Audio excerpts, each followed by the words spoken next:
नमस्कार। कौशल योग के आज की इस कड़ी में हम लोग महर्षि ईश्वर कृष्ण द्वारा रचित सांख्य कारिका की 9वीं कारिका पर चर्चा करने का प्रयास करेंगे। 9वीं कारिका इस प्रकार है। अशद करणाद उपादान गढ़ात सर्व संभवा भावात सक्तस्य शक्य करणात कारण भावाच सत्कार्यम। इस कारिका के माध्यम से सांख्य दर्शन और सांख्य कारिका सत्कार्यवाद की स्थापना करता है।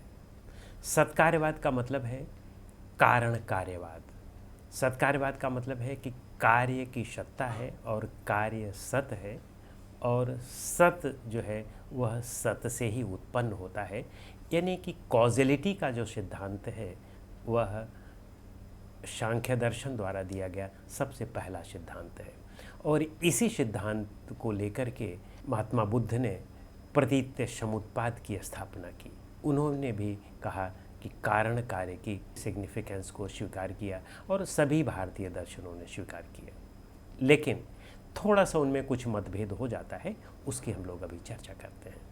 तो सूत्र में कारिका में वे क्या कहते हैं? अशद करणाद उपादान गढ़ात सर्व संभवा भावात सक्तस्य शक्य करणात कारण भावात सत्कार्यम। यानी 5 कारण देते हैं सत्कार्यवाद को सिद्ध करने में, 5 तर्क देते हैं। वे 5 तर्क कौन कौन से हैं? पहले कहते हैं अशत अकरणात। अशत अकरणात कहने का अभिप्राय है उनके कि जो सत यानी जो कार्य है वह सत होता है, और कार्य अगर उसकी सत्ता है, किसी चीज़ का प्रोडक्शन हुआ है, कार्य हुआ है, तो इसका मतलब कि उसकी सत्ता है, और उसकी सत्ता है तो फिर उसके सूक्ष्म कारण तक पहुंचा जा सकता है। तो इस तरह से कारण कार्यवाद सिद्ध होता है। तो कहते हैं कि जो चीज़ सत है उसका कोई न कोई अपना एक कारण होगा। असत वस्तु की सत्ता नहीं हो सकती है, और जब असत वस्तु की सत्ता नहीं हो सकती है तो उसका कारण भी नहीं हो सकता है। तो इसीलिए वो कहते हैं कि सत वस्तु का ही कारण होता है, असत वस्तु का कारण नहीं होता है।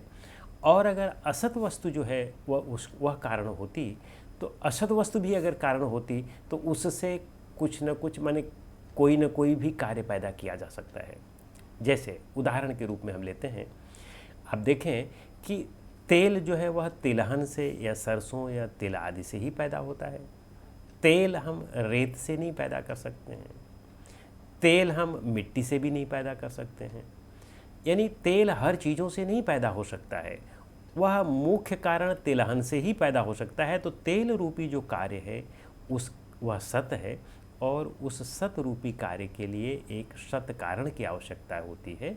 असत कारण से असत कार्य नहीं हो सकता है, यह सत कार्य का सत कारण होगा। तो यही उनका कहने का मतलब है कि असद अकरणात। फिर कहते हैं उपादान ग्रहणात। कोई भी कार्य यदि आप उसका प्रोडक्शन करना चाहते हैं, उत्पाद करना चाहते हैं, तो उसके लिए कुछ विशिष्ट कारण होते हैं, उपादान कारण होते हैं, उन्हें ही आप ले सकते हैं। अगर आप तेल की उत्पत्ति चाहते हैं, तेल चाहते हैं, तो आपको तिलहन ही लेना पड़ेगा, चावल नहीं लेना है, या आप गेहूं नहीं ले सकते हैं, या आप रेत नहीं ले सकते हैं, या पानी नहीं ले सकते हैं। यानी हर एक कार्य के लिए उसके लिए कुछ उसका एक विशिष्ट कारण होता है। उस विशिष्ट कारण को ही हम उपादान कारण कहते हैं। तो कहते हैं कि हर एक कार्य के लिए कुछ उपादान कारण होते हैं, उन्हीं को ही लिया जा सकता है, बाकी अन्य सभी कारणों को नहीं लिया जा सकता है। तो यहाँ पर उनके कहने का अभिप्राय है कि उसके लिए कुछ विशिष्ट उपादान होते हैं, सारे उपादानों को नहीं लिया जा सकता है। फिर कहते हैं सर्व संभवा भावात। यानी सारे कारणों से सारे कार्य की पूर्ति नहीं हो सकती है, सारे कार्यों का उत्पादन नहीं हो सकता है। इसमें भी वही कारण वही तर्क दिया जा सकता है कि आप को तेल बनाना है तो आपको तिलहन लेना पड़ेगा। ये नहीं कि तेल के लिए आप अन्य चाहे जितने भी जितने कारण हैं संसार में, उनमें से कोई भी आप ले लें कारण, और उससे कोई भी कार्य का उत्पादन कर दें, किसी कार्य की उत्पत्ति कर दें, यह भी संभव नहीं है। तो इसीलिए कहते हैं कि सर्व संभवा भावात, यानी हर कारण से हर कार्य नहीं हो सकता है, और हर कार्य के लिए हर एक कारण को नहीं लिया जा सकता है। हर एक विशिष्ट कार्य जो है वह विशिष्ट है और उसके लिए विशिष्ट कारण ही लिया जा सकता है, सभी कारणों से वह कार्य नहीं उत्पन्न हो सकता है। यानी तिलहन के लिए आप ये चाहें कि संसार में जितने भी कारण हैं उनमें आप किसी भी कारण को ले लें और उसे तेल पैदा कर दें तो असंभव नहीं है। तेल के लिए आपको विशिष्ट कारण की ही आवश्यकता होती है। और फिर कहते हैं, चौथा कारण देते हैं, शक्तस्य शक्य करणात्। शक्त का मतलब विशिष्ट कार्य और शक्य, शक्तस्य, शक्त का मतलब विशिष्ट कार्य और शक्य करणात् यानी विशिष्ट कारण। विशिष्ट कार्य के लिए विशिष्ट कारण की आवश्यकता होती है, उनमें उस कारण में विशिष्ट शक्ति होती है, तभी वह विशिष्ट कार्य कर पाता है। अगर उसमें वह शक्ति न होती तो वह उत्पन्न नहीं कर सकता था, वह कार्य उत्पन्न नहीं कर सकता था।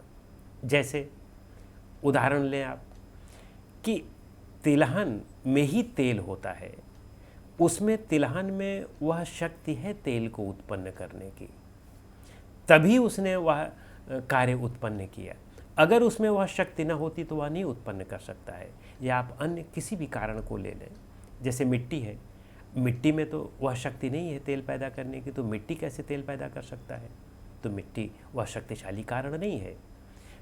तो कहने का अभिप्राय है कि शक्तिशाली कार्य के लिए विशिष्ट शक्तिशाली कारण ही चाहिए, जिसमें उस कारण में वह शक्ति होगी वही वो पैदा कर सकता है, जिसमें वह नहीं है वह उसको नहीं पैदा कर सकता है।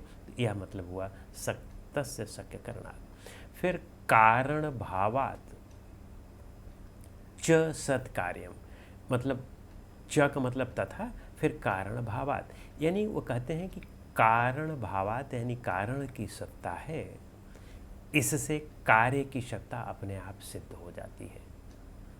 तो उनके कहने का मतलब है कि हर कार्य के अपने कारण होते हैं और कभी कभी कार्य जो है वह कारण से उसकी उत्पत्ति नहीं हुई है, इसका यह मतलब नहीं है कि वह कारण जो है कार्य को उत्पन्न करने की शक्ति नहीं रखता है। वह उत्पन्न नहीं हुआ है, इस समय वह जो है अनमैनिफेस्टेड है। कारण का मतलब अनमैनिफेस्टेड कार्य और कार्य का मतलब कि मैनिफेस्टेड कारण। कारण अपने मैनिफेस्टेड व्यक्त रूप में आ गया है तो वह कार्य बन गया है, और जब वह अव्यक्त रूप में है तो वह कारण है। जैसे घड़ा है, घड़ा मिट्टी से ही पैदा हुआ है, घड़ा पानी से नहीं बनाया जा सकता, घड़ा आसमान से नहीं बनाया जा सकता है, घड़ा वायु से नहीं बनाया जा सकता है, घड़े में ज़्यादा मिट्टी के ही तत्व होते हैं तो मिट्टी से ही बनाया जा सकता है। तो उनका कहने का मतलब है कि जब तक घड़ा उत्पन्न नहीं हुआ है वह मिट्टी में है तो वह अव्यक्त है। जब घड़ा मिट्टी से उत्पन्न हो गया तो वह व्यक्त हो गया।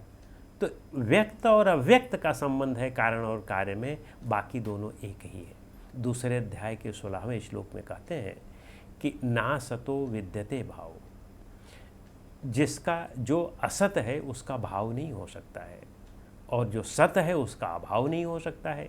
और कार्य सत्य होता है, कार्य हमेशा सत्य है, इसलिए उसकी सत्ता है और उसके कारण की भी सत्ता है। लगभग अन्य दर्शनों ने भी इस बात को स्वीकार किया है, लेकिन थोड़ा थोड़ा डिफरेंट अर्थों में। जैसे बौद्ध कहते हैं कि असत से सत की उत्पत्ति होती है, और अद्वैत वेदांती कहते हैं कि सत से असत की उत्पत्ति होती है, यानी ब्रह्म ही सत्य है और उससे इस असत विवर्त संसार की उत्पत्ति हुई है। तो मूलतः बस केवल इतना अंतर है कि विवर्तवाद और परिणामवाद का, बाकी कारण कार्य की सत्ता सब लोग स्वीकार करते हैं। और इसके माध्यम से सांख्य दर्शन यह कहना चाहता है कि हर एक कार्य जो है वह सत्य है, और कार्य चूँकि व्यक्त होता है, दिखाई पड़ता है, इंद्रिय गोचर होता है, हमारी समझ में आ सकता है, तो इसके आधार पर हम उसके कारण, सूक्ष्म कारण तक पहुंच सकते हैं।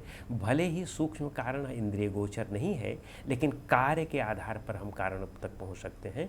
तो कार्य अगर सत्य है तो कारण की भी सत्ता है, भले ही वह दृष्टिगोचर हो या ना हो। तो इस तरह से प्रकृति जो है सूक्ष्म होने की वजह से हमें दिखाई नहीं पड़ती है, इसका यह मतलब नहीं है कि प्रकृति नहीं है। तो वह व्यक्त के माध्यम से अब अव्यक्त प्रकृति की ओर आना चाहते हैं, प्रकृति को सिद्ध करना चाहते हैं, और सत्कार्य वाद के माध्यम से वे प्रकृति की सत्ता को सिद्ध करते हैं या पुरुष की सत्ता को सिद्ध करते हैं। तो इस तरह से इस कारिका की यह व्याख्या हुई। अगली कारिका के लिए हम लोग अगली कड़ी में मिलते हैं। नमस्कार।